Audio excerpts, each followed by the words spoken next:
স্থায়ী না, এখানকার দুঃখও স্থায়ী না। এখানে আপনি সুখে আছেন, এই সুখ চিরদিন থাকবে না, মাথায় নিয়ে নেবেন। এখন খুব সুখে আছি আলহামদুলিল্লাহ, কিন্তু এই সুখ কিন্তু চিরস্থায়ী হবে না, মাথায় নিতে হবে। এখন খুব কষ্টে আছেন, এই কষ্টও চিরস্থায়ী হবে না, সুখ আসবে পরে। এখন সুস্থ আছেন, এই সুস্থতা চিরস্থায়ী হবে না, অসুস্থ হবেন। আবার অসুস্থ আছেন, এই অসুস্থতা চিরস্থায়ী হবে না, আবার আপনি সুস্থ হবেন ইনশাআল্লাহ। মানে দুনিয়াতে কোনো কিছুই চিরস্থায়ী না। কারণ কি? কারণ দুনিয়াটাই তো চিরস্থায়ী না। মানে এই দুনিয়াটাই তো চিরস্থায়ী না, এই কারণে দুনিয়া কোনো কিছুই কি না, চিরস্থায়ী না, সব টেম্পোরারি।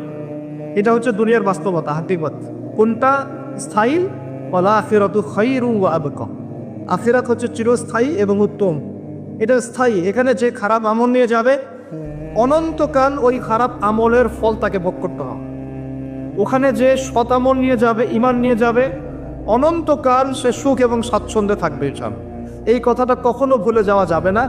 দুনিয়া একটা ক্ষণস্থায়ী জায়গা, টেম্পোরারি জায়গা, এখানকার কোনো কিছুই স্থায়ী না। এক। দুই, এই দুনিয়ার জীবনটা জেলখানা। এটা কি? এটা আমার কথা না, নবী সাল্লাল্লাহু আলাইহি ওয়াসাল্লাম বলেছেন, আদ-দুনিয়া সিজনুল লিল মুমিন। দুনিয়া হচ্ছে মুমিনদের জন্য কারাগার। কারাগার চেনেন? জেলখানা চেনেন? জেলখানার ভিতরে যখন আসামিদেরকে ঢোকানো হয়, জেলখানার ভিতরে যখন আসামিদেরকে ঢোকানো হয়, তখন কি তাদের ইচ্ছার কোনো স্বাধীনতা থাকে? সে কি চাইলেই বের হতে পারবে? ওখানে বসে যা ইচ্ছা তাই করতে পারবে?